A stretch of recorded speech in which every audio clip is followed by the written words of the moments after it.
यतिखेर चाहिँ हिउँद महिना अथवा जाडो महिना सकेर बर्खा लागिसकेको छ अनि यो बर्खा लागेसँगै हामीले चाहिँ हाम्रो खाली रहेको बारीमा छरपौँ गर्नुपर्ने हुन्छ। अनि आज हामीले चाहिँ हाम्रो बारीमा मकै छर्दै छरपौँ गरिरहेका छौँ।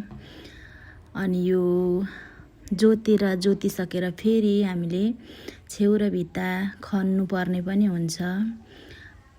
अनि मेरो चाहिँ यो भिडियो खिच्ने मात्र काम नभएर यो छेउ र भित्ता खन्नुपर्ने पनि हुन्छ। यो छेउ र भित्ता खन्नुलाई चाहिँ हामीले गाउँघरमा बुझिने अलिकति सजिलो सरल भाषा चाहिँ राटो भन्छौँ। मैले चाहिँ यो राटो पनि खनिसक्नु पर्ने हुन्छ है त साथीहरू।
अनि यहाँ देखिएको चाहिँ डालोमा हामीले चाहिँ अगाडि मकैको बिउ राखिरहेका छौँ।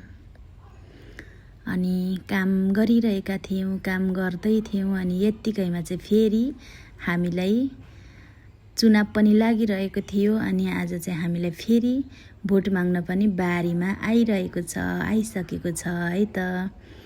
अनि यो चुनावी माहौल, चुनावले अलिकति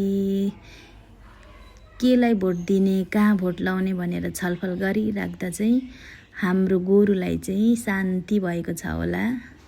आनन्दले गोरु उभिरहेको छ। अनि गोरुहरूलाई पनि साह्रो परिरहेको हुन्छ नि त हलो तान्नलाई।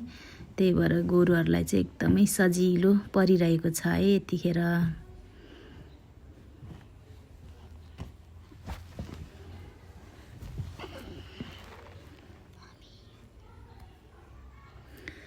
अनि यहाँ चाहिँ मेरो राटो खन्ने काँटा राखेको छु फोटोमा। अनि हलीहरूको फोटो पनि छ है त। सबैजनाले हेर्नुहोला भन्दै। हस् त, बाई बाई साथीहरू।